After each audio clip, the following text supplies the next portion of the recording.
Hello, guys, and welcome to Indiana Sports Connection. We are going to talk about the game. We're going to talk about the game coming up here tonight. Just turn this stupid music off. Thank you so much for joining me. We are going to talk about the game tonight and all of the craziness that's been happening with Indiana basketball. This, it's about what you'd expect. You know, I was just like listening to Zach Osterman on with Jim Coyle, and he was kind of talking about, how toxic the fans are, what's going down with Luke Goody and Dan Dockich. And from my perspective, and I'm a guy that did stand-up comedy for quite a while, for about 4 years, block out the noise. I mean, you can't block out the noise. Maybe that is a very harsh type of business to be in. Let me get this off of here so you can see my whole face on here. I mean, maybe stand-up comedy, and I'm going to pull your comments up as well. Leave your comments. Subscribe to the channel. Thank you so much for everybody for being here, for supporting the channel. We are at a crossroads for Indiana basketball. And we're going to talk about in this episode today, like what they could do to win this game tonight. Is it possible for them? And about all of the distractions and everything that's just going on with the program right now. Like, we're going to talk about that until I'm out of words to talk about it, and then we will go and we'll talk about something else. But this game tonight is going to be interesting. I've watched Ohio State a couple of times. They're not great. Their guard play is not like over the top. I really watched the game they played at Minnesota, which Minnesota gets the win last night. I don't know if any of you caught that game, but they beat my favorite team, Michigan, right now. I don't know why. I just love watching Danny Wolf. He's just one of my favorite players to watch, the pick and roll and Dusty May's team. But they lose at Minnesota, so Minnesota was getting it done. But tonight's game, that's just where you can, my point is, on the road in the Big Ten, it's never going to be easy. And tonight's game is not going to be easy.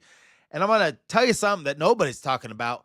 All of these distractions. I mean, since the Illinois game, and I know Curt Cignetti talked about distractions like the most out of anybody, but all of these distractions after the Illinois game, you got one of our best leaders on the team, which he's an asylum seeker from Illinois, comes over here because, his family is from Indiana and he's an Indiana guy, comes over here for 1 year, and he is getting just lampooned by Dan Dockich on X. So that's a distraction. I mean, whatever you want to say. And my point is, when I used to do comedy, tons of people came at me and said all kinds of things, call you names, whatever it is. You got to block all that stuff out. It doesn't mean anything. Like, it's the same in basketball. One person's going to come to one show. You know what? I always thought it was my job to make those people laugh. And if I didn't do my job, then they have a right to be pissed off. That's what people expect when they go to New York City, when they walk into the Comedy Cellar, when they walk into a place like the Grizzly Pear. They expect to see the product on the stage. This is New York City, and there are professional comedians. That's what the expectation is. Just like our expectation as basketball fans is like, we're going to see a product out there on the court. So do they have the right to be pissed off? Do they have the right to like take it out? Now, I haven't seen anybody. Some people are like, well, people are getting too personal and this and that. I haven't seen any crazy personal attacks. I don't know why. I just haven't seen it. But yeah. Don't fight Dan Dockich. Kent Sterling is right. Like, Dan Dockich, he wakes up and he argues. If you've ever watched his show on Outkick, this man is a professional arguer. That's all he does. And you're not going to, you think that Luke Goody's going to outsmart Dan Dockich? He is in the media. He has been doing this for years and has been around the Indiana program for years. And I would just suggest, yeah, don't call him out. I mean, even Dan Dockich will tell you, he shows videos of his basketball playing days to his kids. And they're like, how did you ever play basketball? How did you ever, you know how he did it? Because he was just a hard-nosed son of a bitch. That's why. That's how he was able to play there. He was nothing special. So if you're calling him out for that, Luke Goody, like he was just a nobody basketball player, I mean, he already acknowledges that. It's not like he's not a guy sitting there telling you that he is Michael Jordan. So people love him or hate him. Dan Dockich, he's going to have his opinions. I've never really had a problem with him.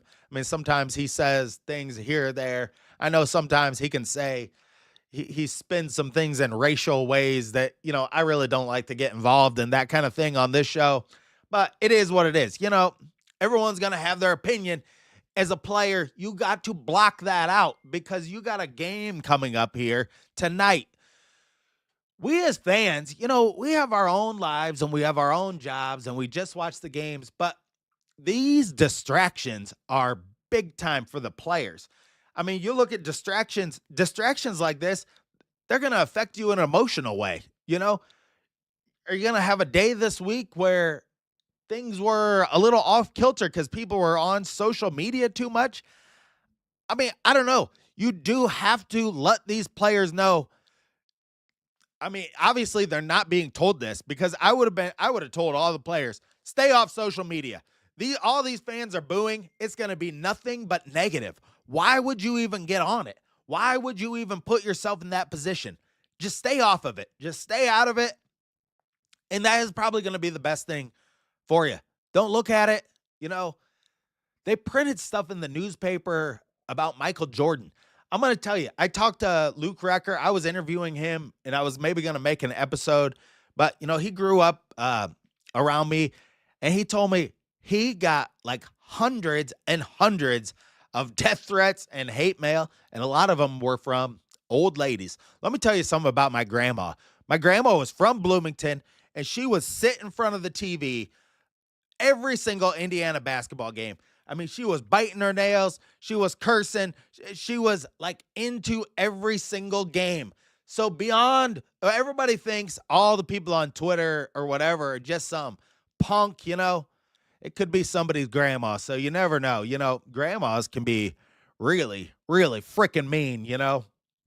Tell you about it because nobody can be mean like a grandma can be. So that's all. All my opinion is on that. I don't think the players just or anything have any leg to stand on. Now, let's talk about accountability. Like, is Mike Woodson, and we can already see, like in this game tonight, they really are a better team with Umar Ballo playing. Because I was thinking about this all over the past 2 days. How would I do it? How would I do it? Well, I definitely would sit Ballo down. I don't know if only because what he did during the game was so stupid.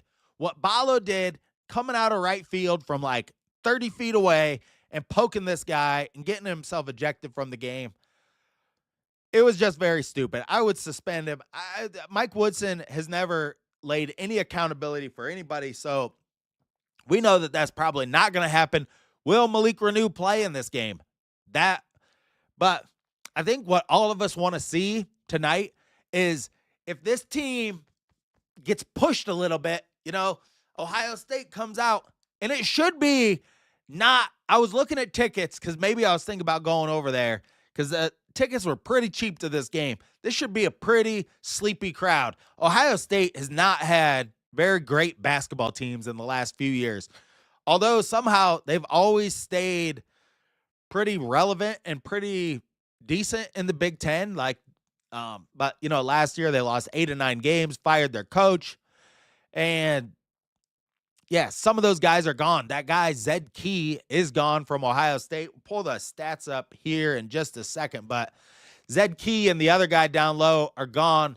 Their guard, the main dude that plays guard for them, and let's just pull those stats up. Her. Gonna have to make those bigger.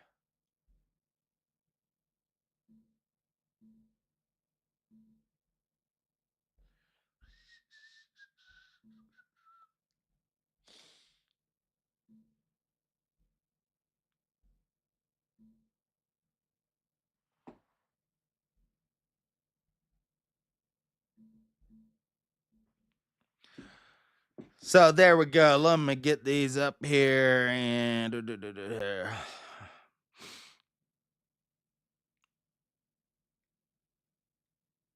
yeah, so their main guy, that B Thornton. I watched him in 2 games. I watched their complete games and I'm just not super impressed with him.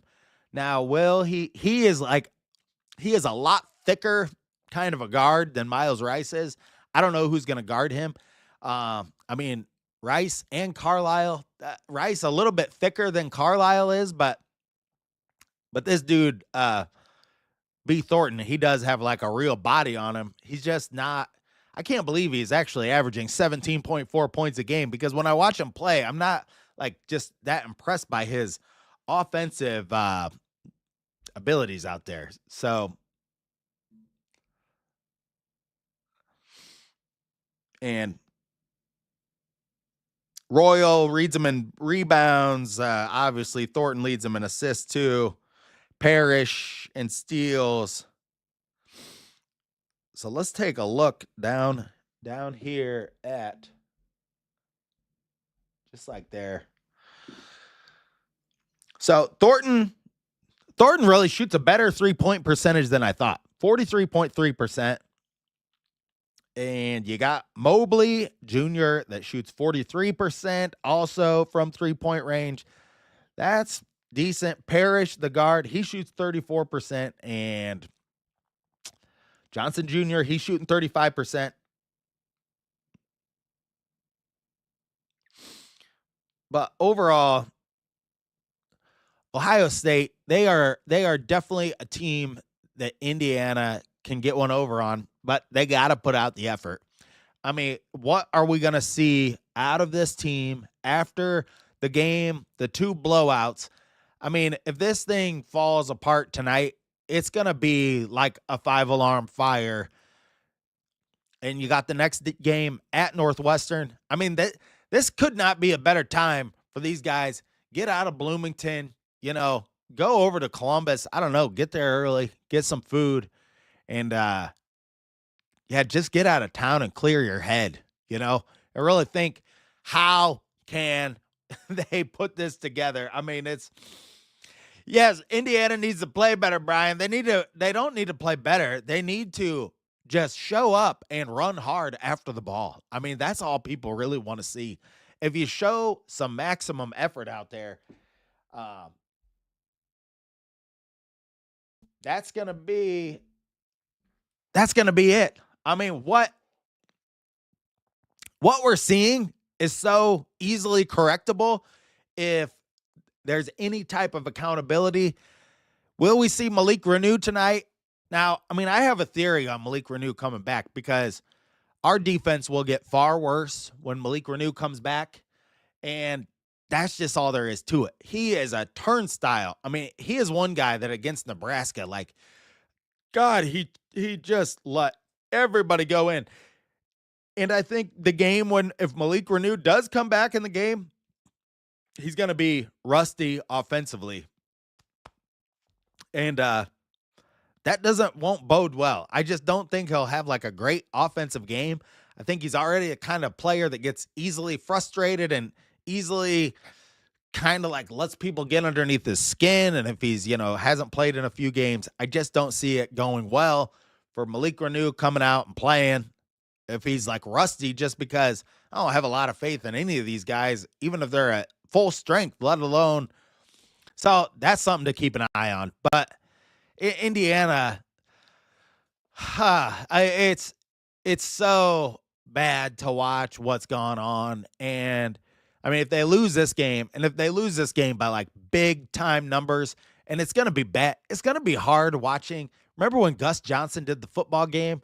He's like, America, Indiana, they got a football team now. It's like, God, the kind of pride we had for that football team and Gus Johnson coming into town.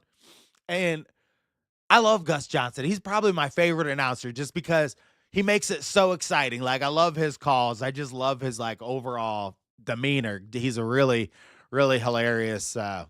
I don't know what I was doing with my hands right there, but I love Gus Johnson. It'll just be embarrassing if we just get blown out in front of Gus Johnson doing the game. and having him on there. Like, I mean, this has went nationwide in a way that I've did not really expect, because look, my channel, I've been ripping on Mike Woodson since last winter, and I've just thought, look, this guy's not putting the work in. He's not putting the work ethic into recruiting.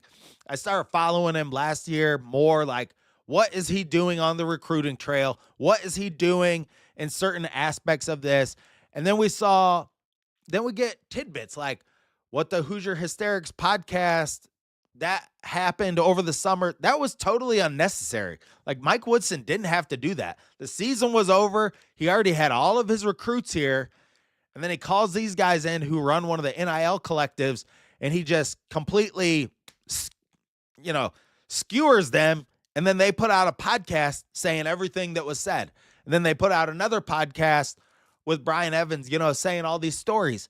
So that was like of his own doing right there. All he really had to do was kind of turn the other cheek and say to those guys, yeah, like, we failed horribly in the season last year. People got injured and but it's all on my shoulders, and I take full responsibility. And I hope I give you a better product on the floor next time so that you're not criticizing me. But that's not like the point of view that Mike Woodson speaks from, and the point of view that I'm sure that he speaks to the players from is the same point of view that he talks to us in the press conference, is the same point of view that we see all the time. It's this very thick, like, hubris is built up around his brain, almost like barnacles, on like a ship, it's this very spiny, like, outer layer that stops you from really seeing any of the actual internal thoughts of what Mike Woodson is actually thinking. We get these politician type answers in the press conference, and he doesn't answer any of the questions in the press conference, showing that he really has no respect for the fans, the media, anybody involved. He has no respect for any of them in any fashion. And that is clear to me. He thinks, and look, you can go back to one of my later videos I made over the summer where Brian Walsh was talking about him as a coach. And I remember this, and I remember thinking, like, this type of thing sticks in the back of my head. But Brian Walsh said, Mike Woodson came walking up to him and said, you know what? This is, I coach the Knicks, coaching this ain't shit, I mean, that's kind of what the overarching, that's the attitude that he has towards this. This ain't shit. I coached in the NBA. I coached professionals, so this ain't nothing. You can say that all you want, but you're not acknowledging the fact that college basketball is just a completely different sport than the NBA is. You have to acknowledge at least that part, that the NBA and college basketball are just so different. So I don't see how, and I've never seen how, because it's hard for me to separate. Like, I don't want to watch our guys go out there against Ohio State and just get the shit beat out of them out there. But then at the same time, I mean, how is there going to be a big change here? Because look, and I got this long email, and actually I'm going to read it because it is a really, really, maybe I'm going to read it. I don't know. Should I read it? Do I have time to read it? Let's get to some of your comments here. Let's see what people are saying. Mr. Dodo, thanks for being here. Fans are even more pissed because of NIL. Yes, that has done it for me too. The NIL, they're getting paid. Now you're professionals. Guys like Umar Ballo, he's out of the bar. Galloway's out of the casino. I mean, there is no accountability, and there's going to be no accountability. I mean, what we saw in that Illinois game was rock bottom of like the accountability like wagon. I mean, they chalked the river on the Oregon Trail. I don't know what. It's like they've hit rock bottom of accountability. Nobody wants to hold people accountable. Nobody wants to be the boss and have to be the guy to be the asshole. If you're really good at it and you're like, and I hate the Patriots. But I've watched and read some books about Tom Brady. Tom Brady had, and the Patriots, they were like an accountability machine. That is why it worked so well. They had guys inside the locker room where if you were not going to show up, not going to do all that they thought was necessary, even if they thought this is over the top, because players come into a team, different guys have their own ideas of what they think are necessary and what they think are not necessary. That's where your team culture takes over. You got guys there in the locker room, like the famous story about Pat Graham and Sharon Wilkerson. He comes in as some hot shot. Pat Graham, freaking grabbed him by the shirt and was like, hey, look, motherfucker, this is not going to fly. This is Indiana basketball. If you think you're above the program, you think you're above the name on the front of the jersey, then you're going to be dealing with a person like Pat Graham being up your ass, not even the coach. That's real accountability.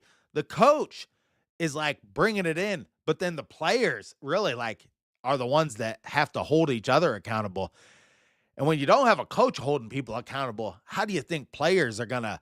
The only person taking any accountability for any of this, the only one is Luke Goody. He is the only one out of all 13 guys on this team. Only Luke Goody is sitting out there saying, this is not acceptable. That should tell you something. Luke Goody played at a good program. Brad Underwood doesn't let people get away with shit. That's what it is. Luke Goody gets that part of it.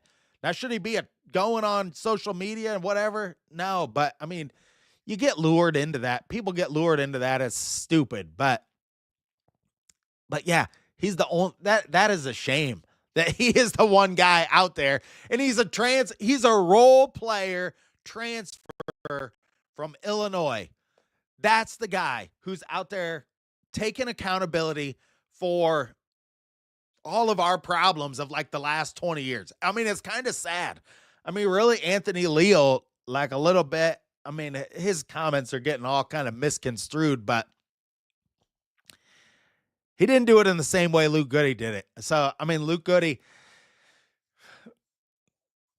heck, if I was him and I was a transfer, I don't even think I'd do that. I'd be like, hey, I'm here for 1 year, Galloway. These are the guys that should have been holding people accountable from the beginning. They should have been the leaders in the locker room, and they're just not there. It just didn't get passed down. When Trace Jackson Davis and Race Thompson left, I think those two guys held people accountable. I know Race Thompson was a workout machine, although one of maybe the least talented players in Indiana history. He did put in a lot of work, and he did show great toughness and effort out on the court. I never watched him and thought, well, he's just dogging it out there. We've lost that. And it does. The shit slides downhill. You have a couple of players. And Mike Woodson as a coach never realized that he lost that. He never realized that was important to begin with. He had that piece there. It was there. But it's just he has an inability to really say, yeah, I need leaders. If you look at the great football teams, sometimes I've watched about the Florida teams. I lived in Florida in 2006, 7, when Tim Tebow years were really, really big. And those teams, it was linebackers passed down. One linebacker got ushered into the next team. And that's where you're talking a team that had 4 years of really being in the conversation to won 2 national championships. But you had a level of accountability there on that football team that was unprecedented. And it's everywhere. I hear people saying other teams are doing it. Other teams have players getting paid. They do. You have it might be harder because these guys are getting paid, and look, our next coach, that's what we should really be talking about, because this is over for Mike Woodson. There's no way for him to put the train back on the tracks. You can't put the toothpaste back in the tube. And look, this is something, I just turned 40 here recently, and the more I watch this stuff, the more when you do turn 40, there's something you realize is you have a finite amount of time, and in this world, And the more I look at, like staying in good health as you age and like all of this stuff, the more you can see that like you have to hold yourself accountable all the time. I mean, in every aspect of the world. And where I see a lot, because like I love to eat crappy food and I love to eat this. What I always remind myself of is like anybody who, overeats and, ends up with a lot of health problems and stuff like that. You're getting your comfort today, right? You're getting your comfort today from that food. You're going to pay for it with pain later on. That's always what I think in my own mind. It's a lot the same way when it comes to doing hard shit in your life every single day. That's how I think. That's my mentality is like, yeah, I'm either going to do this stuff now and do it while I'm young, or I'm going to pay the price for it later on. That's all. And how he could convey that type of a mentality to the players on the team. It's like you are either going to do what's necessary to get this shit done in the way that it needs to be done right now, or you're going to be benched and you're going to be out of here tomorrow. Like, that's all there is to it. As the coach, you just got to let it be like, yeah. I mean, that's what Curt Cignetti did with Donovan McCulley, is it? Did he not? I mean, it's just like, I could tell in the press conferences after the spring game and through the summertime, a few times he was mentioning players, Curt Cignetti was, players that thought that they were above like the team. And that is a mentality that you have to see guys that have that mentality, that think they're above the team, and you got to weed that out. You got to weed that out of your locker room, because we have a team of all guys that are thinking in a selfish, self-centered way. And it's proven when we see them on the court. I mean, it's just proven time and time again. It's just all there is to it. But this stuff, it is not that hard to do. Some people, I haven't been in management for years, but I choose not to be in management. I've been in sales, I've been in management, and I choose to do the sales. I'd rather hold myself accountable in that way than I would like to actually manage people and have to do all those things like holding people accountable and this and that. I have one last story. There was a guy who worked for me that he would never, ever, ever follow the recipes. And this was in a restaurant. It was just like making recipes of chili, and he would never follow the recipes. He wanted to cut corners so that he could do it faster, right? And he could cut corners and he could do it faster. But what he didn't know is like we had a chef in a central kitchen, and we had a person that got this recipe down to a science. When people come to a restaurant every day, just like we watch Indiana basketball, they expect the food to taste the same way every single time. They expect everything to be the same way every single time. If you don't follow the recipe from the beginning to end, and same way with making a basketball team, it's just like a recipe. You got to have all the recipes and you got to put it all together. Then what happened when he didn't follow the recipe in the exact way that it was written down? The food didn't taste in the exact same way that it was supposed to taste. Okay? So even though he was saving himself some time so that he could smoke some cigarettes before the day started, it wasn't doing anything for me as a manager. I mean, anyway, I pulled his ass into the office and I told him straight up. I told him several times before I told him this. Look, your ass is grass and I'm the lawnmower, okay? Like the next time you do this, you're going to be fired. Felt bad for the guy. He had like 5 kids and, he worked 2 restaurant jobs in Tampa, and felt bad for the guy. But he had to do it the right way. I mean, you're talking, this is like people that work, just regular jobs get held accountable, let alone you're making millions of dollars and you can't listen to one person on Twitter call you out. I'm sorry. I think it's all just ridiculous how these young people and young kids act, and they just act like they do not want to. They don't want to be held accountable. The great players do want to be held accountable, and they want coaches that are really going to do that to everybody. And the team, they want guys 1 through 13 all being on the same page. Will the Hoosiers get it done tonight? I'll tell you, I watch these games, and it's just hard to even know what to think anymore, is it? I mean, it's just like I watch them, and so many times, like this team especially, you see them like maybe have like a possession or two where they're playing hard, or maybe they seem connected for a minute or two, and then it all just seems like it goes like all for naught. And this team has not been challenged. Mike Woodson didn't challenge this team. They played a lot of weak teams in the non-conference, and they played close games with some of those weak teams, all the teams in the non-conference, except for, I believe, Eastern Illinois they beat. But they played a bad first half. I believe it was against Eastern Illinois that they played really bad in the first half against them in a game where they scored 95 points. It was like really close at halftime, even in that game.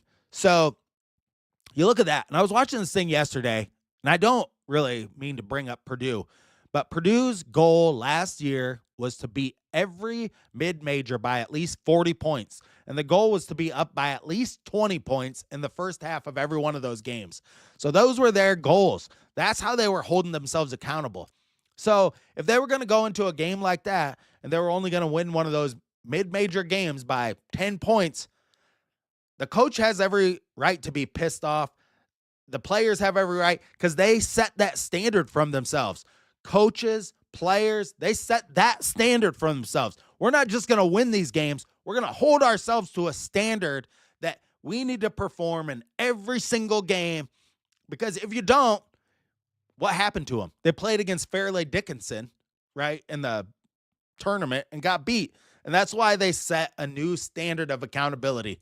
And they already had high standards of accountability there for defense that were far beyond what Indiana has at Indiana University right now. I mean, Purdue had high standards. They ratcheted it up to the next level, right? And they got to the national championship game.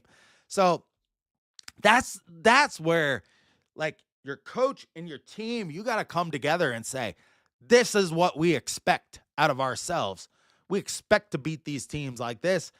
And you just don't see that from playing the weak teams to then going out and playing a better team and just completely getting shellacked. It's just clear that there's no accountability for Indiana basketball. So do we think that they're just going to like flip a switch and then suddenly start playing better? That's really hard to do. It's really hard to build a house without a foundation, okay?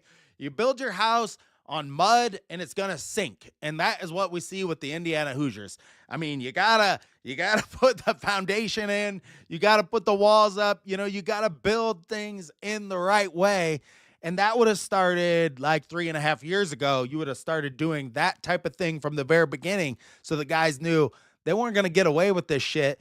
And now it's year 4. And you can see when you build a house on a bunch of mud, it just sinks into oblivion. So thank you so much for joining me on this episode of Indiana Sports Connection on this Friday afternoon live stream. Looking forward to the game tonight. Should be a good call with Gus Johnson. Love Gus Johnson being on the call. And I may be going over to the game. There are cheap tickets. So, you live in Indiana. It's like about 2.5 hour drive for me. But definitely tickets on there for like $17 and whatnot. So not a bad place to go and take in a game. They do have a really nice arena over there. So, but it can be really quiet in there. Can Indiana take advantage of that? That would be where they could, there's not going to be a crowd into the game, I don't think, in this tonight. A lot of the Ohio State fans are looking forward to the football game. Thank God. But thank you so much for joining me on this episode of Indiana Sports Connection. Until next time, stay classy out there, Hoosier fans.